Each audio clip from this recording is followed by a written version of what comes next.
போடுங்க முடியாது முடியாதுன்னு தொடர்ந்து நிர்வாகம் சொல்லிட்டு இருந்துச்சு. சென்னை மாநில கல்லூரியில மாணவர்கள் எல்லாம் போராட்டம் பண்ணியிருக்காங்க. உணவு சரியில்லைன்னு சொல்லிட்டு நான் கூட நம்பிட்டேங்க. ஆனா இவன் நல்லா இருக்க சாப்பாடு நல்லா இல்லன்னு சொல்லி போராட்டம் பண்ணியிருக்கான். இவன் யாருன்னு பார்க்கும் போது இவன் ஒரு டிஎம்கே கொத்தடி. அந்த புது அட்மிஷன் ஒண்ணு போட்டிருக்காங்க இல்ல, டிஎம்கே ஜென்சி கொத்துஸ்னு. அவங்க அல்ல இவன் ஒரு உணவு உண்மையுமே எப்படி இருக்குன்றதை இவன் கூட படிச்ச மாணவர்கள் சொல்றாங்க. அதை கேளுங்க. இப்ப போராட்டம் பண்றாரு ஈஸ்வரமூர்த்தி.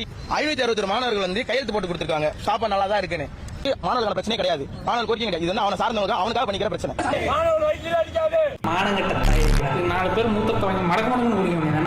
அது மட்டும் இல்லாம இந்த போராட்டம் நடத்துறதுக்காகவே ஃபீஸ் கட்டி இருந்திருக்கான். இன்னொரு கட்டிக்கலாம். அது இப்போ இந்த போராட்டம் ஆரம்பிக்கணுமே அப்படின்னு சொல்லி இன்னொரு கட்டிக்கலாம். அதுக்கான ஆதாரமும் எங்கிட்ட இருக்கு. ஆட ஜென்சி கொத்தடிமை டே. ஃபீஸ் நீ கட்டினியா இல்ல நான் பண்ண சொன்னவங்க கட்ட சொன்னாங்க? அவங்கட்லயே அக்கவுண்ட்ல 10,000 ரூபாய் தான் இருக்கு. 2 வருஷம் ஃபீஸ்னா எப்படியும் ஒரு 2 லட்சம் ரூபாய் வருமே. என்னடா அவார்டா கொடுக்குறாங்க, இப்படி ஆக்ட் பண்றியா? அவார்ட்லாம் கொடுக்கலனா 200 ரூபாய் கொடுப்பாங்க.